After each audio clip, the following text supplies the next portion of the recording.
ደረሳችሁ ቦታው ጋር? ይኸውልህ ስማኝ፣ ለሁሉም ንጹህ ምግብ፣ ውሃና እንክብካቤ በደንብ ይደረግላቸው። እያንዳንዱ ህፃናት በቂ ምግብ ያስፈልጋቸዋል። ሪፖርት እፈልጋለሁ። ሰማኝ፣ በላኩልህ ቀን የእሷ አኒቨርሰሪ ይከበራል። በደንብ አድርጋ ነው የምታከብረው። ስምዖን 1 ሰዓት አካባቢ ሳሚ የሚገባበትና የሚወጣበት ስለሚታወቅ ይነግረዋል። ልክ ቤቷ ሲገባ አንተም ፍቅር የሚመስለውን ነገር ታጠፈዋለህ። ልጄ ማክዳ ከማንም ልክስክስ እካካም ድሃ ጋር እንድትቆራመጥ ስለማልፈልግ ነው። ገባ አይደል? ተልቻለሁ ነገር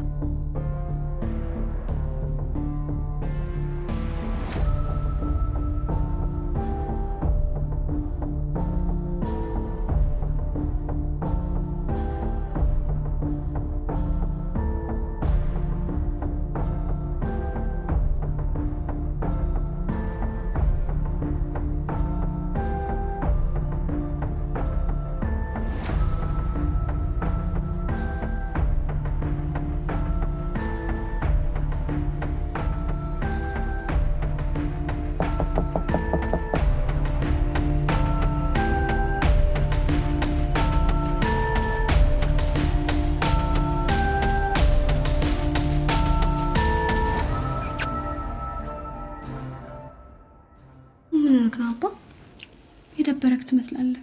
አይ ምንም ትንሽ ከስራ ደክሞኝ ስለመጣሁ። ካሁን በኋላ ግን ድብርትም ድካምም የሚባል ነገር የለም።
ለብዙ ዓመታት እንደ ዛሬው በፍቅር አብረን እንኖር። አንቺ ከሁሉም ትበልጭብኛለሽ።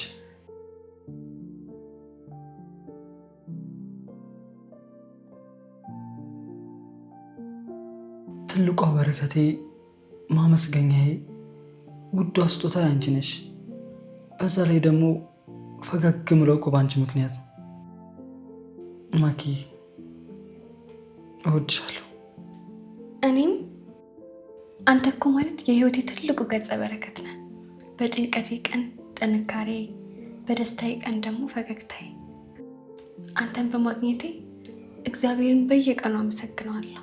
እወድሃለሁ።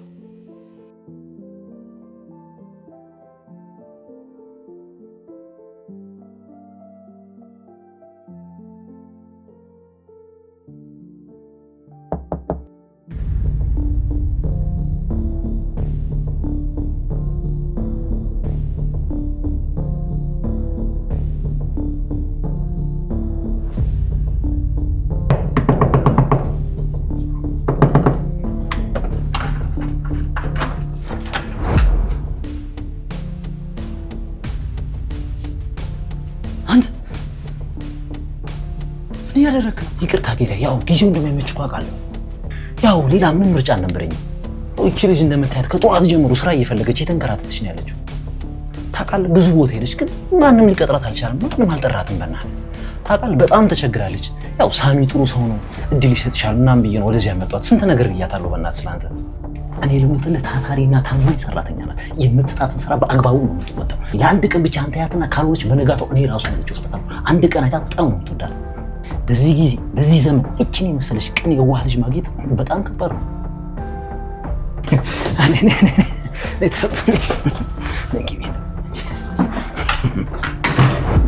እንዴት ያለች ትሁትና አሪፍ ሰራተኛ መሰለች። በእውነት በጣም ጎበዝ ሰራተኛ ናት። ለአንድ ቀን ብታያት በጣም ነው የምትወጃት። እቺ ልጅ እንደ መደበኛ ሰራተኛ አትመልከቷት። 3 ሰው የሚሰራውን ስራ እሷ ብቻዋን ትሰራለች። እጆቿ ወርቅ ናቸው። ይህን ቤት ካጸዳች መስታወቱ ራሱ ይናገራል። ምግብ ካመሰለችማ የሰፈር ሰው ጎረቤት ምንድነው የሸተተን ዛሬ ምን ተገኘ ብሎ ተሰብስቦ ይመጣል እዚህ ቤት። ልብስ ካጠበች እሱን አልንገራችሁ ብቻ እሷ በዚህ እጇ ልብስ ትጠብ። የዚህ ሰፈር ሰው አዲስ ቡቲክ የተከፈተ ነው ይመስለው አጥባ ስንደረድራቸው። እውነቴን ነው። እቺን የመሰለች ልጅ ከተማ ውስጥ በመብራት ብትፈልጉ እንኳን አታገኟት። በመርፌ ቀዳዳ ነው ተፈልገ የተገኘችው። እቺን የመሰለች ልጅ መቅጠር የትርፍም ትርፍ ነው። እኔ ደግሞ ስላችሁ ከምር ግን አንቺ ቤት ሰራተኛ ነሽ? ይቅርታ አድርጉልኝ። ሰራተኛ ቆንጆ አይደለችም ለማለት ፈልጌ ሳይሆን ስትታይ ግን ምንም ሰራተኛ አትመስልም። ምናልባት ቆንጆ ስለሆንሽ ይሆናል። ሲያዩሽ እኮ ምንም የተቸገርሽ አትመስይም። ልክ እንደ ታዋቂ ሞዴል ወይም ተዋናይ እኮ ነው የምትመስይው። አመሰግናለሁ እመቤቴ። እመቤቴ ውበቷን ብቻ አንድ ስራ እስክትሰራ ነው። ኮምፒውተር ባያት። እቺ ልጅ ራሷን የቻለች በረከት ናት። ስለዚህ እናንተ ቤት አንድ ሲሳይና አንድ በረከት እንደገባ ቁጥር ውስጥ ሁለተኛ ጊዜ ማስታወት አያስፈልግም። ሐቀኛ ናት፣ ትሁት ናት፣ ታማኝ ናት፣ ደግሞ አስተዋይ ናት። እቺን የመሰለች ልጅ ካጣችሁ ይሄ ድልን አጋጣሚ ነው የሚያመልጣችሁ። በህይወቴ ካየኋቸው እስከዛሬ ስሰራ ካየኋቸውና ካጋጠሙኝ ሰራተኞች ሁሉ በጣም የምትለኝና ጎበዝ ሰራተኛ ናት። ይሄ ሰራተኛ የሚለው ቃል ራሱ እሷን አይመጥናት አለ አይደለ? በጣም የሰለጠነችና ዘመናዊ ሴት ናት። ይሄ ከምግብ ከንጽህና ቤት ውስጥ ካለ ሙያ አንድ የሚስተካከል ሰራተኛ የለም። እንዲህ ቆማ አስተያየት የዋዛ ትመስላችኋላችሁ አይደለ? 1-2 ወር አብራችኋት እስክትቆዩ ነው። አረ በቃ ወንድሜ ብዙ አወራህ እኮ። የሰጠኝ መረጃ በቂ ነው። በጣም መለፍለፍ እኮ አያስፈልግም። ከዛ በተረፈ ደግሞ እሷ አፋላት እሷን እንጂ አንተን አልጠየቅኩም። እሺ መቤቴ እኔ በቃ ክፍልሽን ላሳይሽ።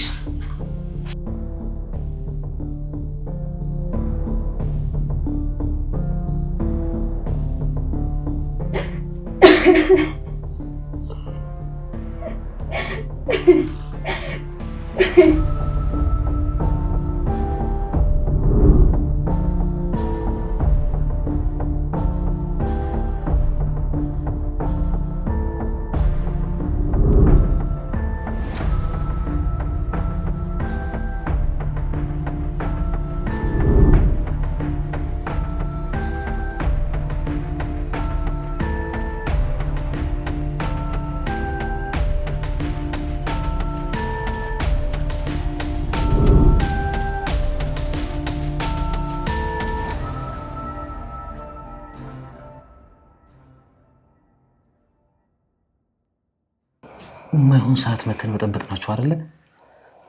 የሚገርም ሙድ ውስጥ ነበራችሁ መሰለኝ። አንተ ቆይ ምን ሆነ ነው? እንዴት ይመስል ይሄን ምሽት አበላሽብኛለህ? እንዴት በዚህ ሰዓት ታንኳኳለህ? አላሰብኩበትም። ያው እቺ ልጅ የማድርበት ሆቴል የለኝም ወደቅ የለኝም ስትለኝ አላስቻለኝም። አሁን በቃ ሂድልኝ በቃ።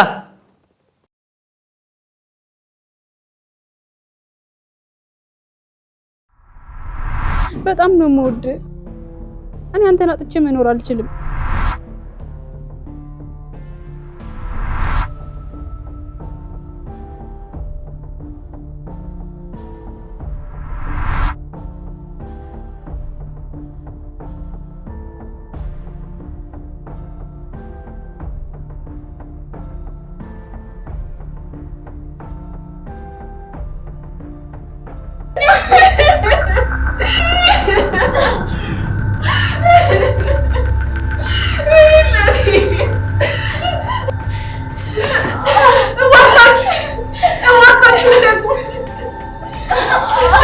እባካችሁ ከዛ ስትም እባካችሁ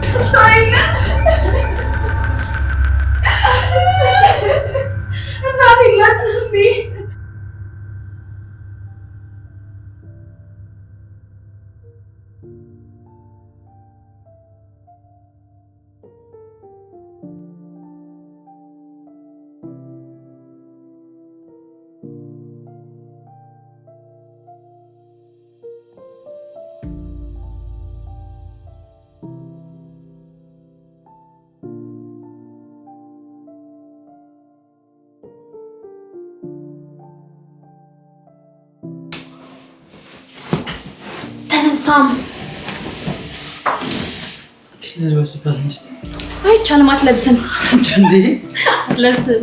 ተነስ፣ እውነት ተነስ።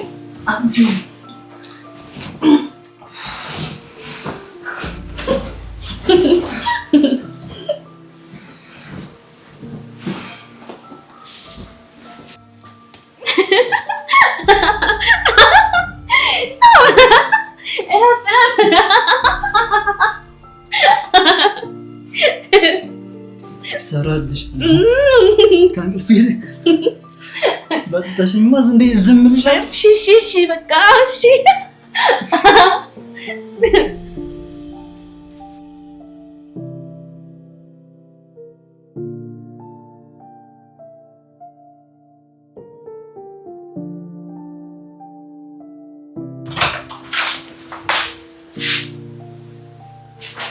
እንዴት አደራችሁ?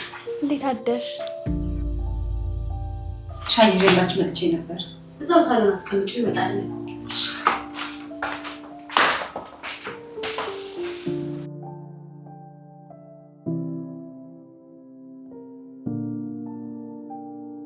ይኸውልሽ ሰዎች ሁሉ ጊዜ የሚያዩት መጨረሻው ነው።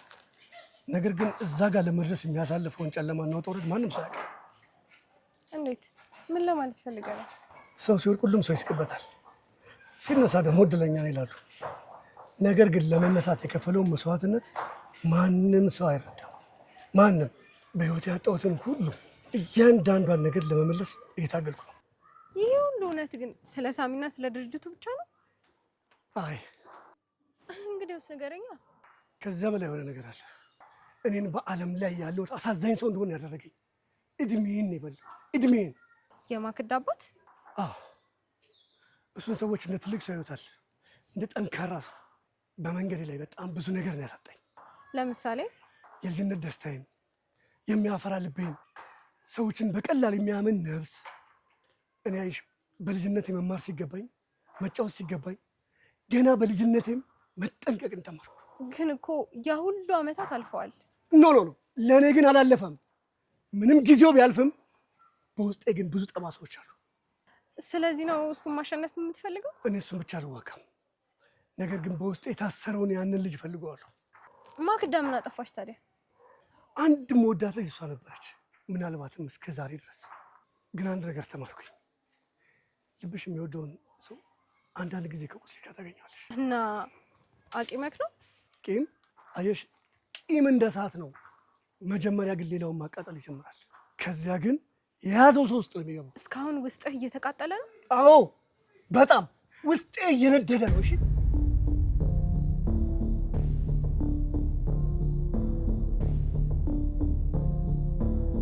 የአይንማ የተባለው ህይወታችንና ክብራችን የሚቀማ አውሬ በራሴ እጅ ነው የምገድለው።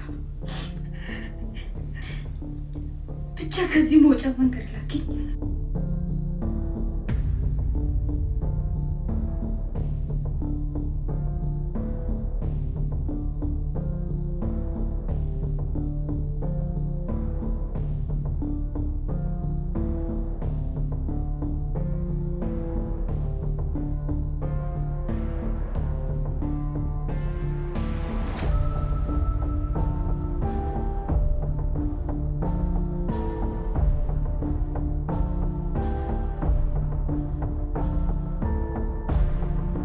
ኤልሳ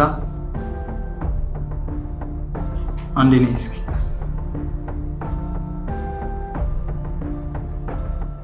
አይኔ ነኝ። ለምንድን ነው ግን እዚህ ቤት የመጣሽው? ከነበርሽበት ከፍታ እንዴት ወደዚህ ደረጃ ዝቅ አልሽ እያልከኝ ነው? አዎ እሱን እየጠየኩሽ ነው ያለሁት። መልስ ከመስጠቴ በፊት ግን አንድ ጥያቄ ልጠይቅህ? ትችያለሽ፣ ጠይቂ። እኔ በመለስልህ አንተ እውነታውን ለመስማት ዝግጁ ነህ? ልኩን ባላውቀውም ግን ለመስማት ዝግጁ ነኝ። እንግዲያውስ በአንተ ምክንያት ነው። እንዴት በእኔ ምክንያት? አሁን እኔ ያለሁበት ደረጃ ካስደነገጠ በጣም ተሳስተዋል። ምክንያቱም በአንተ ምክንያት ከዚህ የበለጠ ከታች ወድቄ አውቃለሁ። ምን እያልሽ ነው ኤልሳ? እኔ እኮ የአንቺን ልብ እንጂ ገንዘብሽን አልሰረኩም። ይሄን ደግሞ በደንብ ማወቅ አለብሽ። የማልወጣው ውጥንቅጥ ውስጥ እንደከተትከኝ ላስታውስህ። ከመጠን በላይ በጣም ያካበሽ ነው። በአንተ የተነሳ የተደረሰብኝ መከራ ለምን ቀላል አድርገህ ታየዋለህ? የህመሙን ስቃይና ልኬት የሚያውቀው የታመመ ሰው ብቻ ነው። ኤልሳ ለምን አትይኝም? ለምን የራስሽን ህይወት አትኖሪም? እና ያንተን ህይወት እየኖርኩ ነው ያለሁት። ኤልሳ ራስሽን እንደ ንጹህ በግ እኔን ደግሞ እንደ ተጠያቂ አታድርጊ። አባ እኔ የተወለድኩት አንድ ጊዜ ብቻ አይደለም። መጀመሪያ በስጋ ተወለድኩ፣ ሁለተኛ ደግሞ በአንተ ፍቅር ነው የተወለድኩት። ሰዎች ወላጅነትን በደም ይለካሉ። እኔ ግን ወላጅነትን በመስዋዕትን ነው የምለካው። ዓለም ሁሉ ተሰብስቦ አባት አይደለም ቢሉኝ እንኳን እኔ አንድ መልስ ነው ያለኝ። አባትነት በደም ብቻ ሳይሆን በፍቅርና በመስዋዕትነት ነው እላለሁ። ዛሬ ግን አባዬ አንድ ቃል ልግባልህ። ምድር ላይ በህይወት እስካለ ድረስ ብቻን መቼም አልተውህም። በልጅነት ያንተ ጥላ ሆነ ጠበክ፣ በእርጅና እኔ ጥላ ሆነሃለሁ። እጅ ሲደክም እኔ እሸከመዋለሁ፣ ጉልበት ሲደክም እኔ እሸከመሃለሁ፣ አይን ሲደበዝዝ እኔ አይን እሆንሃለሁ፣ እግር ሲደክም እኔ እግር እሆንሃለሁ። አባ ይህ የልጅ ግዴታ ብቻ አይደለም፣ ይህ የህይወቴ ክብር ነው። ልጄ እኔ ያደረኩት ውለታ አይደለም፣ ፍቅር ነው። ፍቅር ደግሞ መለኪያ የለውም። ሰው የሚያረጀው በእድሜ አይደለም፣ ምድር ላይ በኖረበት ጊዜ እንደ ከንቱ ራሱን ሲቆጥር የዛን ጊዜ ነው እንዳልኖረ የሚቆጠረው። አንተ ግን ዛሬ ልጄ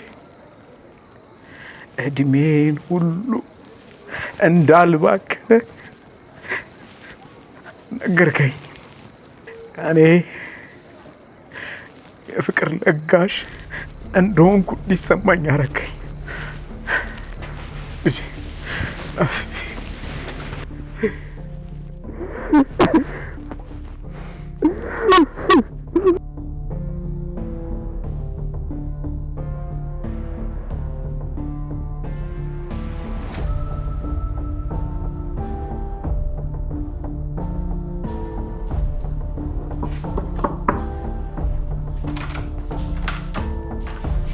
ልግባ ቤቴ።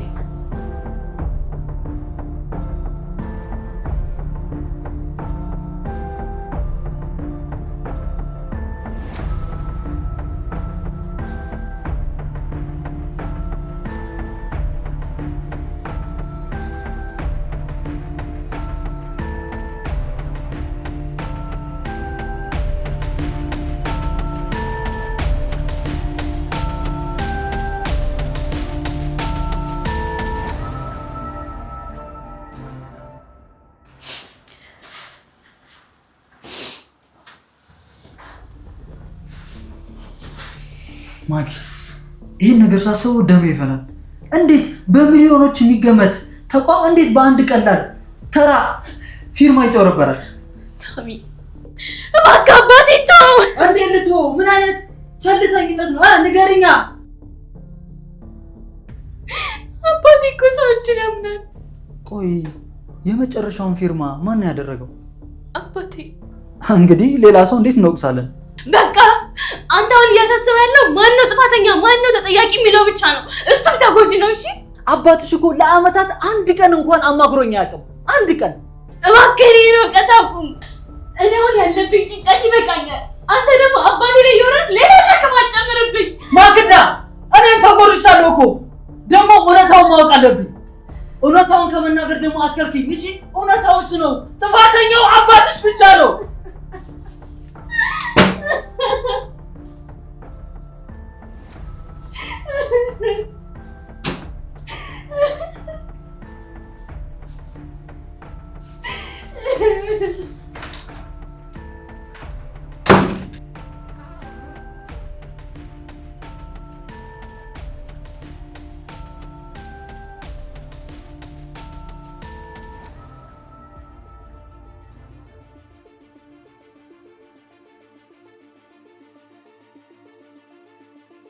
ምንድን ነው?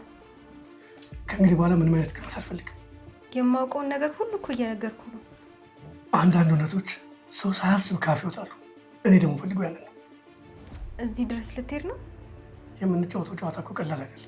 በመቶ ሚሊዮን ወይ ደግሞ ወደ 1 ቢሊዮን የሚጠጋ የሰነድ ማጭበርበር ዘመቻ ነው የምናካሄደው። ማክዳ ይህንን ብታውቅስ? አታውቅም።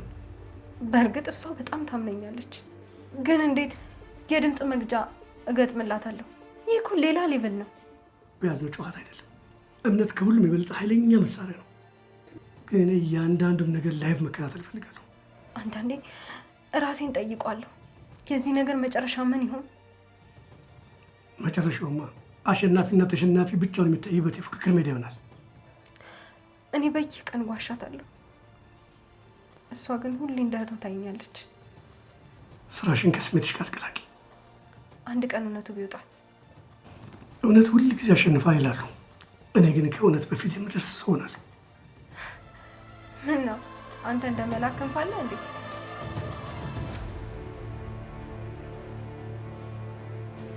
ሰው ሀብት ሊያጣ ይችላል።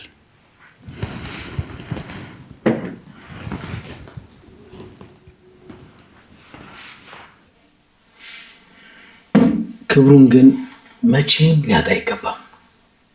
ልክ ነህ አባዬ፣ አንተ ብዙ ነገር ታውቃለህ። በዚህ ዘመን እንዳንተ አይነት ደግ አባት ማግኘት በጣም ከባድ ነው። ይኸውልህ ህይወት ብዙ ውጣ ውረዶችን አስተምራኛለች። ለዚህ ነው ሁሌ የምመክርህ፣ እኔ ያየሁትን ስቃይ እንድታየው አልፈልግም። በፍጹም ልጆቼ ተከፍታችሁ ማየት አልፈልግም። አባቴ በእውነት እኔም በህይወት እስካለው ድረስ የሰዎችን ክብር ለማስጠበቅና መብታቸውን ለማስከበር ያልከኝን ሁሉ አደርጋለሁ። መልካም ነው ልጄ።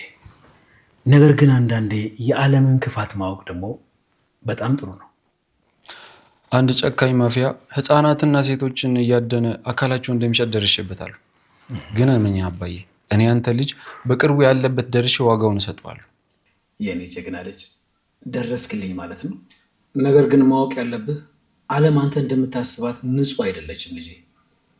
አንተ ከጎኔ ካለህና ካስተማርከኝ ያንን ጨካኝ አውሬ አግኝቼ ለህግ አቀርበዋለሁ። እኔ ሁል ጊዜ ከአንተ ጋር ነኝ። ነገር ግን አንዳንድ ጉዳዮች ላይ ባትገባ ደግሞ መልካም ነው። ለምን መሰለህ?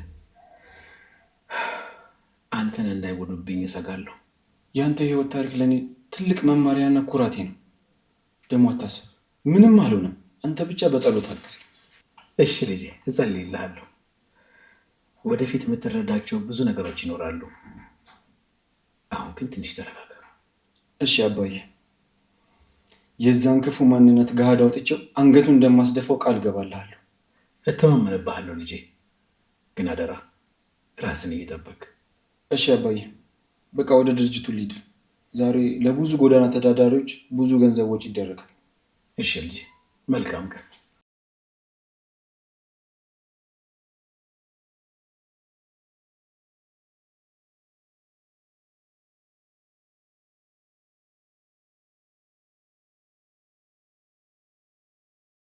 አማን፣ አንተ እኮ ልጅ እያለክ በጣም ተወዳጅ ልጅ ነበርክ። እንደውም አባዬ በጣም ጨዋ ልጅ ነው ይል ነበር። እውነት ነው? ግን እውነት ልንገርሽ ማክዳ፣ እኔ አብዛኛውን የልጅነቴን ነገር አላስታውሰው። የማስታውሰውም ረሃብ፣ ችግር፣ እነሱም ብቻ ነው። ልጅ ሳለው ጨዋታ አላውቅም ነበር። ልጆች ኳስ ሲጫወቱ እኔ ግን በርቀት ሆኜ አያቸው ነበር። እነሱ ሲጫወቱ እናታቸው ጠርታ ወደ ቤት ወስዳቸው ነበር። እኔ ግን ማንም የሚጠራኝ አልነበር። አንዳንድ ጊዜ ልጆች ከእናታቸው ጋር ሲሄድ ሳይ ለምን እኔ ማንም አይጠብቀኝም ብዬ አለቅስ ነበር። ምሽት ሲሆን ደግሞ ልጆች ወደ ቤታቸው ይገቡ ነበር። እኔ ደግሞ የምተኛበትን ቦታ ፈልግ ነበር። ሁሉም ትዝታዎቼ እዛው ጎዳና ውስጥ ናቸው።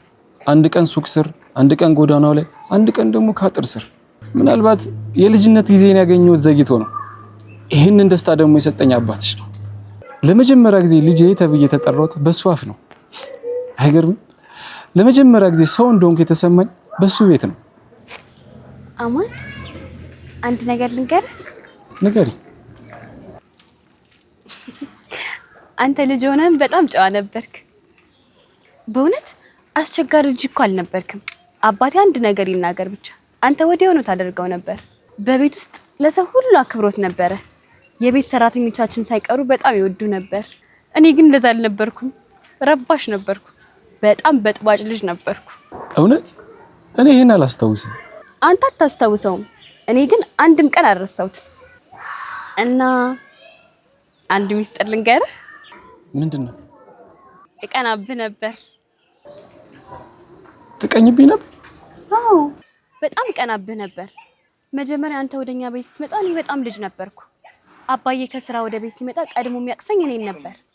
አንተኛ ቤት ከገባ በኋላ ግን ከበር ጀምሮ አማኔት አለ ብሎ መጠየቅ ጀመረ። አባቴ ፍቅሩን ለአማን ወስዶ ሰጠው ብዬ እቀናብህ ነበር። ልጅ ነበርኩ፣ ምንም አይገባኝም ነበር።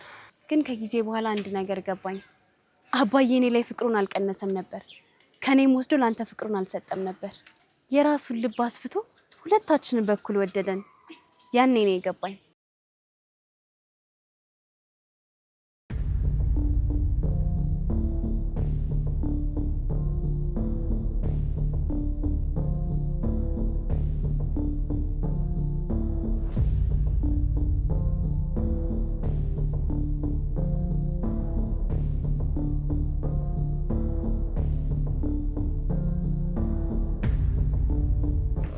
ማኪ የለችም እንዴ? ማክዳ ከወንድሟ ጋር ቀጠሮ ነበራት። በጠዋት ነው የወጣችው። ሳለውላት መምጣት የተፋቱ ነው መሰለኝ። አረ ችግር የለውም ግቢ በቃ እንጂ።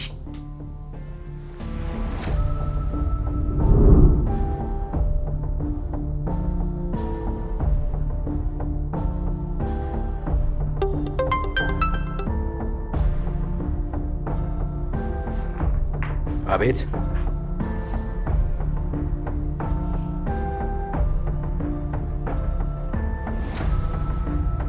በቃ እኔ መጸዳጃ ቤት ደርሼ ልምጣ። እሺ። በደንብ አድርገህ አዳምጠኝ።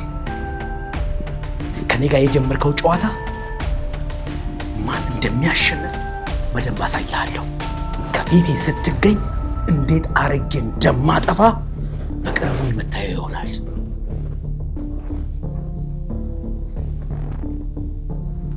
ኤልሳ ምን አልክ? ምንድን ነው ያልከው? ትሰማኛለህ? በደንብ አድርገህ አዳምጠኝ። በደንብ አድርገህ አዳምጠኝ። በልጆቼ እንዳመጣ ጉዳዩ ከኔ ጋር ነው። ጉዳዩ ከኔ ጋር እንደጀመርክ ከኔ ጋር ትጨርሳለህ። ተግባባን?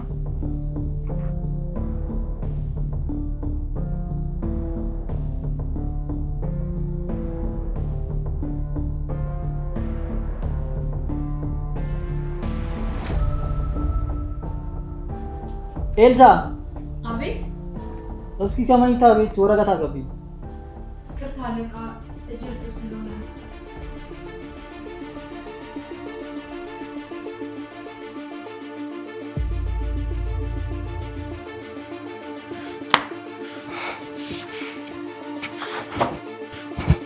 ወይኔ ይልማ